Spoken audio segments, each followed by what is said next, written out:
Karibu katika simulizi hii ya Wahuni Wote Peponi. Riwaya au hadithi hii imetungwa na Mudibi mwanaharakati ambaye ndiye yeye anayesimulia. Sehemu ya kwanza. Miadi.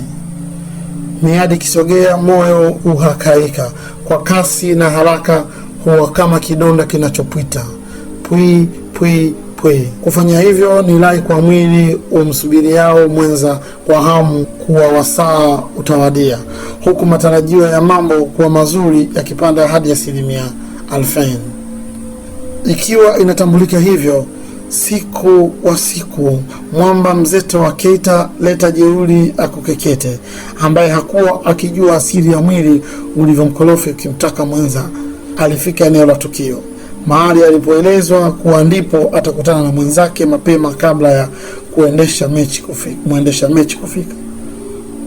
Kwa kujawa na kiherehere na mchecheto uliochangamana na shauku, akajikagua mfukoni, akaagiza chupa kubwa la maji ili apate kujipumbaza. Ati au pehongo moyo wake uliochoka kupepesuka kwa hamu ya kumtia machoni wa ubane wake.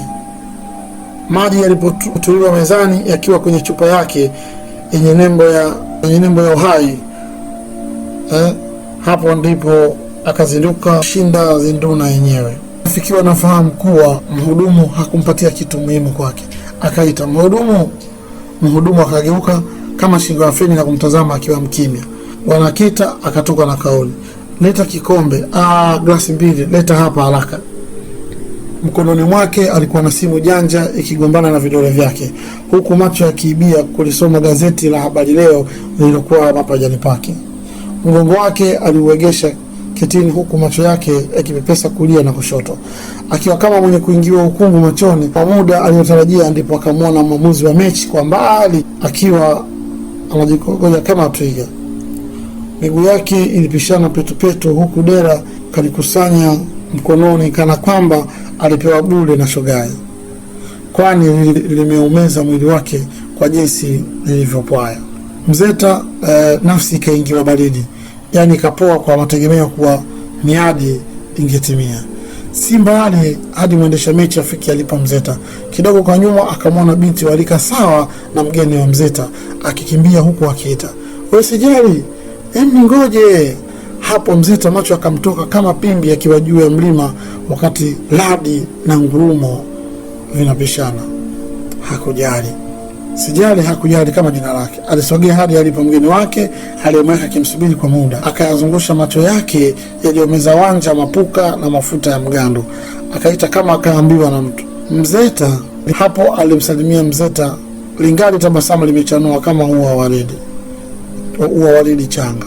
Mzeta hakuonyesha tofauti yote usoni mwake, hata kuonyesha furaha kulijibu bashasha la mtu wake muhimu. Kwa kujilazimisha, Mzeta akajibu, "Mzuri tu, mambo vipi?" Wakaendelea na blabla zao, kisha Sijali akaketi katika kiti kilichokabiliana na Mzeta. Shogaye naye aliyekuwa akimjia kwa nyuma akiwa mbio akaketi pembeni wa Sijali. "Agizeni mnachotaka," alisema Mzeta. Akawaita mhudumu ambaye aliwauliza, "Niwaletee kinywaji gani?" Kabla hata Sijali hajasema kitu, shogaye akadakia, "Niletee Guinness 2 baridi na mbuzi ya 1500. Paja au kidali kabisa." Mzeta akashtuka, moyo ukapiga kama mfumo wa ugoni ndani mwa mume wa hawala yake.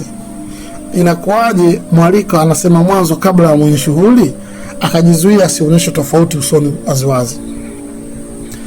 "Nami pia niletee hivyo hivyo, hata kwenye paja, halafu tia pilipili na ndimu nyingi, usisahau kuweka tangawizi," alisema Sijali. Mzeta aliendelea kutulia. Wakaendelea kupiga soga zao. Mlo wa hali hatimaye ukaja. Kwa juu kila sahani ya mbuzi ukazibishwa na chips kidogo kama kipashio cha mlo. Sijali na shogaye wakaanza kuzungumza mambo yao, wakasahau Mzeta. Wakasogeka kwa umbea wa mtaani kana kwamba aliyekuwa mbele yao si mtu bali ni mali kitu. Kwao ni hayawani tu wa kumchuna. Wakawa wanapiga makofi vidole juu, basi alimradi kwa kufanya umbea. Kama haitoshi, wakaagiza tena nyama choma ya mbuzi ya 1500 kila mmoja na yake makubwa. Ualikapo alika, pale wapo pako hata kama utaazima kwa jirani ni hisani. Ama kweli kuna watu hawajui kula na vipofu. Baada ya kutomshika mkono, sasa wao wakambinya kabisa siniani. Mzeta akashtuka, akaanza kubawabu namna kuepuka hasara zaidi. Akaangaza macho mara barabarani kwa mbali, mara jikoni. Hamadi kwa mbali akaona ombi lake limejibiwa. Kuna mtu alikuwa anakuja upande alipo, huku mkono wa kuume kashika chupa ya chai ya bati, mkono wa kushoto akiwa na kapo. Hoji wake umepombwa vyema na mzuzu mrefu kama mkia wa farasi. Akasindikizwa na suwadi maarufu chupa. Parakashia swafi kabisa ilisimama utosini ikapita mbele yake. Psss, psss. Mzeta aliita kwa kushtua. Ustazi akageuka akamtazama Mzeta. Unaniita mimi? Hiyo ustazi. Sasa akajisogeza kisha akainama na kumsikiliza bwana Mzeta. Ndiyo kaka, alisema ustazi. Hiyo ni ile ninayofikiria kuwa ndio yenyewe ama nimeweza kuchanganyikiwa kidogo, alisema Mzeta. Naam, alikasusu mujalabu, ya nini upate tabu, alijibu ustazi kwa mbwembwe. Mzeta akajiweka sawa, uso wake ukapambwa na tabasamu mwanana la mchana. Weka kikombe kimoja, Mzeta alisema. Pasipo kupoteza muda akaweka kikombe. Wale mashangingi walikuwa hawana habari, waliendelea kupiga zao soga. Mzeta akameza bilauri ya kwanza, akameza ya pili. Hewa, weka nyingine, alisema Mzeta kwa sauti ili kuzoa taharuki. Akabamiza kikombe cha bati juu ya meza. Mbe, kikazalisha sauti kirahisi. Akapiga funda moja refu, akarudia mkopo wa pili. Papo palipo pakawa hapapo, ikaisha bwana. Bado ipo humo? Mzeta aliuliza. Chata la tandika kilimahewa. Ipo ndio, alijibu ustazi. Sasa akazoa makini kwa kina Sijali na Shogai. Wakaanza kumtazama uzuri kabisa. Nyuso zao zikaanza kutandwa na hofu. Isivyo na siri ikajiandika yote nditani. Wakaanza kujishika viuno. Ile chupa zima lina kama vikombe vingapi? Aliuliza bwana Mzeta. Wale watoto wa kike wakazidi kuchanganyikiwa. Wakawa wanatazamana. Kulia wanataka, kucheka wanataka. Mji umevamiwa. Vikombe 12, alijibu ustazi. Nataka chupa zima. Weka juu, alisema Mzeta. Shoga, baadaye ni kuachi kuna sehemu naenda kidogo, alisema Shoga Sijali. Akainuka upesi na kuondoka kama paka mwizi. Shali hata iwe mbali utaiona tu kivumbi chake. Hata kama si kivumbi basi utapata salamu na fukuto lake. Akabaki mama mwenye shughuli na mpiga ngoma. Kizumari kishaondoka na maneno yake ya kifuani. Nani wa kucheza na majirani wamekimbia? Mshike. Sasa baby, mimi nafikiri tuonane kesho kutwa, maana leo Simba wanatamba uwanjani balaa. Si unajua tena, alisema Sijale huku akijichekesha kidole mdomoni. Mzeta hakujibu kitu. Baby, sema basi. Mzeta akainua kichwa na kumtazama. Nenda kalipe bili pale kisha sepa zako. Mzeta akatazama pembeni kisha akaangusha macho kwenye simu kabla ya kujipambaza na simu yake. Sijali akaanza kuhangaika misili ya kuku anayetaka kutaga. Akaanza kuhema kwa tabu.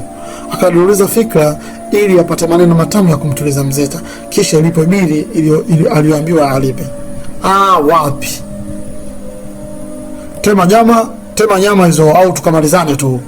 Mzeta akakomelea msumari wake wania. Akakumbuka kuwa ukila cha mtu chako nacho chinjiani kuliwa. Mimi na dawa mufti, aliongeza Mzeta. Sijali akazidi kupaparika. Lakini nimekwambia kwamba leo kuna mvua huko uwanjani, utachezaje? Alisema kwa masikitiko Sijali. Muni ya kujali kama jina la mwenyeji wake. Akajipapasa huku na kule, akagusa mfukoni. Akainuka na kutoa noti ya 5,000 na 1,000 kisha akamkabidhi ustazi. Haya, nenda mufti, alisema Mzeta. Wakati Uchebe anasapa, Mzeta naye akaungatela huko. Akapiga hatua kadhaa kisha akamgeukia mhudumu. Mdomo wake hauwezi kunyamaa. Ukawasha naye akakutana na maneno akasema, "Wewe sister, atalipa huyo hapo, shamkabidhi pesa." Muuni akapotea. Sijali akaanza kucheza mayeno huku vidole vyake akivitingisha hewani misili ya mtoto alikuwa akiimba wimbo wa utotoe, wimbo maarufu wa watoto na utoto wao majira ya jioni. Ati yange nipe kucha nyeupe, yange nipe kucha nyeupe. Akazungusha mikono yake laini bila kuchoka.